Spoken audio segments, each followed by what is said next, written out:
Assalamualaikum warahmatullahi wabarakatuh. Salam, Om Swastiastu, Namo Buddhaya, salam kebajikan untuk kita semua. Perkenalkan, nama saya Ning Ira Hoirunisa dengan nomor pokok mahasiswa 21212121103. Saya merupakan salah satu mahasiswa jurusan Pendidikan Bahasa Indonesia, Fakultas Keguruan dan Ilmu Pendidikan, Universitas Siliwangi, angkatan 2021. Dalam kesempatan kali ini, saya akan mengulas materi mengenai salah satu karya sastra prosa yang pernah berjaya pada angkatan Punjaga Baru, dan karya sastra ini pula pernah menjadi pelopor, salah satu karya sastra yang menjadi pelopor angkatan Punjaga Baru. Baik, dalam penyajian materi kali ini saya akan membawakan pantun terlebih dahulu. Mari ciptakan citra agar Indonesia jaya. Mari pelajari sastra agar lestari budaya. Melihat dari buku yang berjudul Benang Merah Prosa karya Bapak Budi Riswandi mengungkapkan bahwa angkatan Punjaga Baru merupakan angkatan yang lahir sekitar tahun 1930-an dan mengalami masa kejayaan pada tahun 1930 hingga 1940 dan mengalami kelemahan pada tahun 1945. Karena setelah 1945 lahirlah angkatan lain, yaitu disebut dengan Angkatan Kemerdekaan. Untuk karya sastra angkatan 1930 atau yang disebut dengan Angkatan Punjaga Baru ini lebih didominasi oleh karya sastra prosa seperti roman ataupun karya sastra novel. Kemudian kita dapat menarik kesimpulan bahwa Angkatan Punjaga Baru merupakan angkatan yang telah lahir setelah melemahnya Angkatan Balai Pustaka, yang dianggap pada saat itu Angkatan Balai Pustaka belum bisa mewadahi mengenai karya sastra pada masa itu, hingga lahirlah Angkatan Punjaga Baru. Angkatan Punjaga Baru memiliki tempat penerbitan yang sama dengan angkatan periodisasinya, yaitu Balai Punjaga Baru. Selanjutnya kita akan membahas tentang novel Tenggelamnya Kapal Panderwich menggunakan pendekatan parafrase atau menceritakan kembali cerita tenggelamnya kapal Panderwich.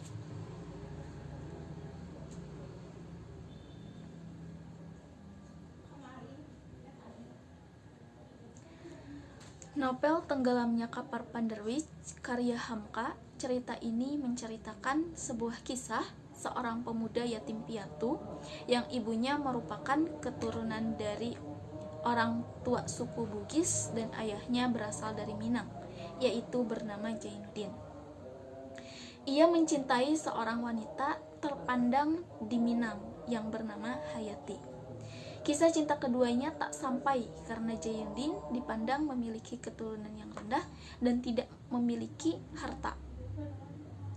Akhirnya keluarga besar Hayati tidak menyetujui hubungan antara Hayati maupun dengan Jainuddin. Wanita yang dipuja-puja oleh Jainuddin lebih memilih menikah dengan pilihan dari keluarganya, yaitu bernama Aziz, yang dianggap memiliki keturunan yang terpandang serta memiliki harta yang berlimpah. Setelah menerima penolakan dari Hayati, Jainuddin merasa sakit hati. Dia depresi, frustasi hingga ia sakit. Dan Hayati pun tetap menikah dengan Aziz, tetapi pernikahannya tidak dikaruniai seorang anak.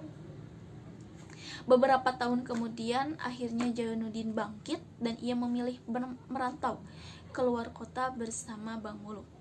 Dan ia mulai meniti karirnya dan ia menjadi sukses. Ia menjadi seorang penulis yang sukses. Kemudian beberapa tahun kemudian rumah tangga Hayati dan Aziz itu semakin tidak harmonis, dan Aziz pun memiliki kebiasaan buruk, yaitu sering melakukan perjudian, dan hutangnya itu semakin tidak dapat dibayar, dan Aziz pun akhirnya dipecat. Mengalami masalah yang sedemikian rupa banyaknya, Aziz berinisiatif untuk meminta bantuan kepada Zainuddin untuk menumpang hidup bersamanya. Dengan hati yang lapang, Zainuddin pun membantu mereka tanpa syarat. Meskipun telah lama mereka tidak berjumpa, antara Hayati dan Zainuddin, dalam hati mereka berdua masih memiliki rasa sayang di antara mereka. Tetapi Hayati sudah menikah. Karena masalah yang dihadapi oleh Aziz itu semakin besar dan semakin banyak, akhirnya Aziz merasa stres dan ia bunuh diri. Melalui surat wasiat dari Aziz bahwa ia meminta maaf kepada Zainuddin karena telah memisahkan antaranya dengan Hayati, akhirnya ia meminta maaf dan menyerahkan sepenuhnya Hayati kepada Zainuddin. Tetapi Zainuddin tidak menerima Hayati kembali karena egonya yang tinggi, dan ia mengusir Hayati dari rumahnya. Tetapi takdir berkata lain, dan Hayati saat perjalanan pulang dengan mengendarai kapal Panderwich, ia tenggelam dan mati. Zainuddin pun kembali merasa sakit hati dan ia terpuruk kembali, tetapi ia mengabadikan hidupnya untuk menuliskan sebuah karya-karya untuk mengabadikan sang kekasih hati, yaitu Hayati. Di akhir cerita, Zainuddin meninggal dunia dan ia dimakamkan di sebelah makam Hayati, dan ia pun dalam hati kecilnya masih mencintai wanita itu dengan sepenuh hati. Selanjutnya, nah itulah kisah mengenai tenggelamnya kapal Panderwich, novel dari Hamka yang sangat menguras air mata dan menguras perasaan kita melalui cerita-ceritanya. Selanjutnya kita akan membahas mengenai pendekatan emotif atau mengkaji novel tersebut dari segi emosi salah satu tokohnya. Tokoh yang diambil yaitu tokoh Zainuddin. Pendekatan karya sastra prosa novel Tenggelamnya Kapal Panderwich menggunakan pendekatan emotif. Novel Tenggelamnya Kapal Panderwich menceritakan kisah cinta tak sampai antara Hayati dan Zainuddin. Karena terhalang oleh adat istiadat dan kebiasaan, kisah cinta antara Hayati dan Zainuddin itu tidak sampai. Karya prosa ini sudah beberapa kali difilmkan dan mendapatkan respon yang baik dari para pencinta sastra maupun dari masyarakat luas. Novel ini merupakan novel yang pernah berjaya pada angkatan Balai Pustaka dan juga menjadi pelopor angkatan tersebut. Dari awal hingga akhir cerita ini membuat para pembaca terhanyut dalam alur cerita, yaitu saat Hayati memilih Aziz dibandingkan dengan memilih Zainuddin. Padahal Hayati sudah berjanji kepada Zainuddin untuk menerima lamaran dari kekasihnya yaitu Zainuddin. Tetapi karena terhalang oleh adat istiadat dan kebiasaan, akhirnya Hayati memilih menikah dengan Aziz. Dari tokoh Zainuddin, para pembaca dapat menafsirkan bahwa tokoh ini memiliki perasaan tulus kepada Hayati. Tetapi dalam watak Zainuddin ada beberapa hal yang kurang disukai, yaitu bersifat keras kepala karena ia terus menerus mengharapkan cinta Hayati, padahal Hayati itu sudah memiliki suami. Sementara Hayati sudah memiliki suami yaitu Aziz. Tokoh ini pula memiliki karakter pekerja kelas dan ulat. Terbukti saat ia memilih untuk merantau mengubah nasib bersama Bang Muluk, ia sukses menjadi penulis terkenal dan karyanya dapat terkenal di seluruh Indonesia pada saat itu. Kemudian watak Zainuddin tidak memiliki watak yang sombong ataupun memiliki watak untuk balas dendam pada Hayati.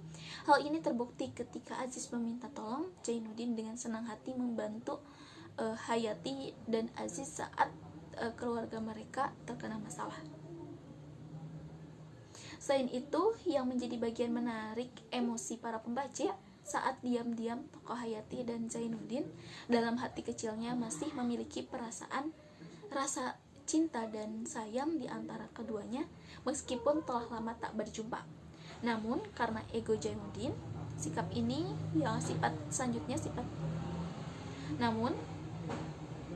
karena ego Zainuddin membuat Hayati pergi dari rumah Zainuddin dan disuruh untuk kembali ke kampung halamannya yang memiliki adat istiadat dan selalu menjunjung tinggi norma. Kemudian setelah Zainuddin tersadar akan kesalahannya, ia ingin meminta maaf, tapi takdir berkata lain dan Hayati mengalami kecelakaan saat menaiki kapal Pandarwich dan Hayati meninggal dunia. Zainuddin kembali merasa terpuruk kembali dan ia berkeinginan untuk dimakamkan di sebelah makam Hayati. Dari alur cerita di atas dapat ditarik kesimpulan bahwa sifat Zainuddin memiliki watak yang buruk, yaitu memiliki ego yang tinggi. Padahal dalam hati kecilnya ia masih sangat mencintai Hayati, tetapi ia malah mengusir Hayati karena merasa bahwa Hayati telah menyakiti hatinya dan ia memiliki rasa dendam. Selain itu, Zainuddin memiliki watak yang setia terhadap pasangannya. Terbukti setelah Hayati meninggal dunia, ia tidak pernah menikah lagi dan ia bersemayam di samping makam Hayati. Nah, itulah pendekatan emotif yang telah dikaji melalui pendekatan tokoh Zainuddin dari novel Tenggelamnya Kapal Pandarwich karya Hamka. Kemudian untuk kekurangan dan kelebihan dari novel ini, yang pertama kekurangan. Novel ini memiliki alur cerita campuran sehingga para pembaca akan dibuat bingung ketika membaca novel ini. Kemudian dari segi penulisannya, EYD-nya masih kurang, ada beberapa kesalahan meskipun novel ini telah 16 kali mengalami revisi. Kemudian untuk kelebihan, memiliki nilai-nilai pendidikan yang terkandung dalam cerita, memiliki kisah atau cerita yang membuat para pembaca itu terhanyut dalam suasana, mengangkat cerita tersebut di salah satu wilayah Indonesia, sehingga kelebihannya dari novel ini itu dapat mempromosikan wilayah Minang ke para pembaca, dan para pembaca pun tanpa harus pergi ke daerah tersebut mengetahui bagaimana kebiasaan, adat istiadat, dan sebagainya.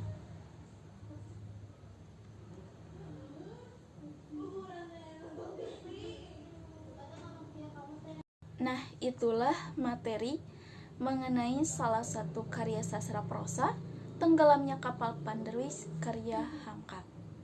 Baik, untuk kesimpulan, novel Tenggelamnya Kapal Pandarwich merupakan salah satu novel yang pernah berjaya dan menjadi pelopor pada angkatan Punjaga Baru.